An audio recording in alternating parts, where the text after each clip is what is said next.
In preparation for this interview, I Googled leadership books and it came back with over 3 million hits. So that just makes me want to ask, why another leadership book?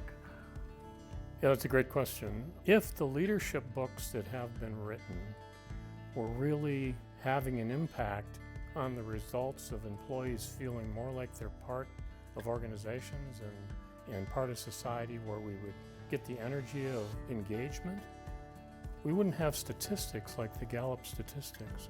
They would have made an impact on that. And there's so much lost in terms of employee contribution by what's been written.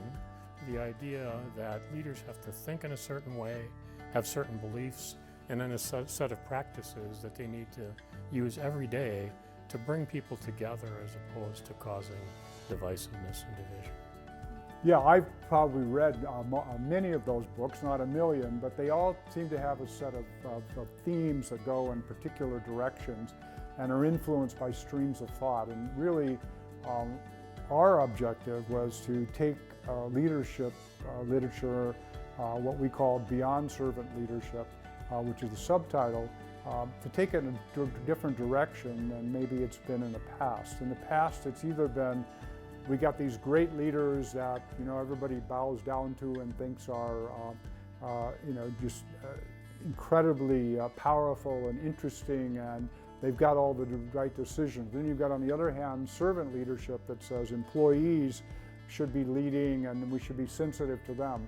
But integrating those two streams of thoughts, what is it that the leader does, what is it that the employees do or the people in the organization do, is kind of an area that hasn't really been explored too much.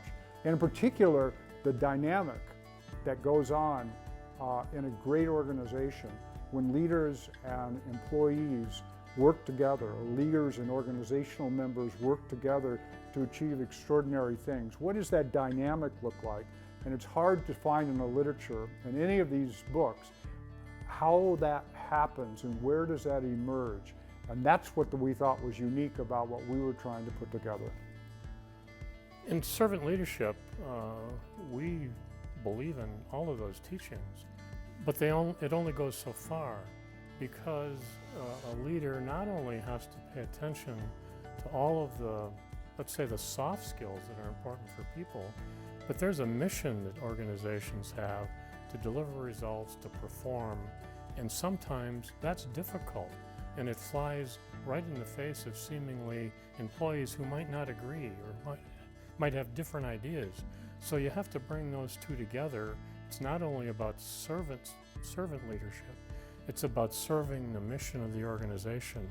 And we try very hard to bring those two concepts together in this book. Yeah, in fact, I think you could argue that a lot of the books on leadership kind of fall into one or two categories. They were focused on great leaders with great missions and great values and great strategists. And then on the other hand, it's like how to care for the people and work with the people that you're working with in your organization. But very few of them talk about bringing those two forces together. So I think that's what's unique about our book, is that we bring together, you have to have a mission. You have to have a strategy, but you also have people that you have to bring along with you, and you have to maximize and help them self-actualize in what they're doing. And talking about that dynamic of how they fuse together is probably the part that's missing in much of the literature that's out there. And the statistics that we talked about a little earlier, the lack of engagement, the lack of a feeling that leaders respect and care about what people need. The statistics would be better if those two things were coming together, and the statistics aren't good, so we have to move the needle.